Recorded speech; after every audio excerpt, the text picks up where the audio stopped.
Mapagpalang araw mga kataba. Alam niyo ba, dire-diretso ang blessing. Halos araw-araw may dumarating yung gusto kong sabihin mga kataba na God will provide, na kahit gipit ka, yung buhos-buhos ang biyaya, kahit hindi ka maraming pera. Pero pag may nare-receive kang ganito, hindi mo maiisip na nakakaraos. Bukod sa na nakakaraos, super thankful. No, yun yung mga pananaw ni Mama Taba. At eto naman yan, talagang gamit na gamit sa bahay. Tulad nito, yan. Siguro yung mga hindi mahihilig sa pansit canton, kasi sinasabi nila na yung ano ng pansit canton, nasa sa atin lang mga kataba. Kung paano natin ibabudget. Kasi yung pagluluto ng noodles mga kataba, nasa sa atin lang naman kung araw-araw, ilalagyan natin ng gulay, yung mga ganon mga kataba. No, alam naman natin yung yung sa atin ng pagkain. Lahat naman ng mga pagkain, may kulang man o sobra, alam natin yung pwedeng maging result sa atin. Yun yung mga gusto kong sabihin mga kataba. So yan yung binigay sa atin, mga malalaking noodles. Meron pang isang dito. Yan, chichirya ng mga bata. Hindi naman sila madalas nag-chichirya. O, eto naman, para kay Mama Taba, mantika. Ayan pa ang chichirya, ayan pa ang noodles, no? Kasi ito mga kataba, nagagamit namin to lalo na pag yung gabi, no? Naglalagay lang ako ng dagdag niyan o lalagyan ko lang yan ng mga pansahog. O, yung kape, bumuhos na naman ang kape.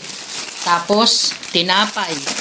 O, dalawang klase ng tinapay. O, lagyan mo lang naman yung, magkasama na yan mga kataba. Kape at tinapay. Hindi ka ba masisiyahan yan? Na hindi mo na kailangan bumili. Kaya nga sabi ko, yung mga natatanggap natin, mapamaliit man o malaki, dapat tayo magpasalamat. At hindi mo naman yan basta-basta makukuha sa kung saan Kaya nga sabi ko, pag bumuhos yung biyaya, mapakonti man at malaki, dapat tayo magpasalamat. So, yan yung mga na-receive na naman natin. Magkakasunod na araw tayo nakaka-receive ng mga biyaya.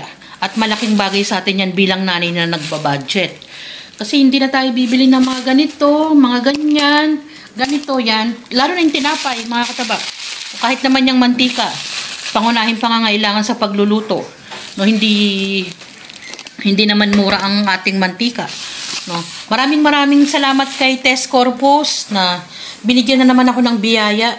No, hindi ako nagsasawa na magpasalamat kahit na sinong hindi ako nagsasawang magpasalamat sa mga natatanggap kong biyaya mga kataba. At yun lang ang dapat nating gawin, kundi magpasalamat ng magpasalamat. No, yan mga kataba na naman ang ating biyayang natanggap. Meron tayong noodles, meron tayong kape, dalawang klase ng tinapay, dalawang klase rin ng kape, no? Isang chichirya at isang mantika. Yan yung mga natanggap natin na halos pangunahing pangangailangan. Tulad nitong mga to. No, yan mga kataba na dapat nating ipagpasalamat. At maraming pang blessing ang dumating din kay Tess dahil napaka-generous na tao. No, hindi siya nagsasawang magbigay. Sabi pa nga niya, sa mga susunod na panahon, meron siyang mga binanggit na hindi naman na kailangan na ibalik or what. Tayong mga tumatanggap o tayong mga nagbibigay din minsan, hindi natin kailangan maghintay ng kapalit. Bagos gawin natin kung ano yung tama at makabubuti sa kapwa natin. Kung meron din lang naman, mga kataba. So yun yung simpleng biyayang ating natanggap ngayong araw na naman na to.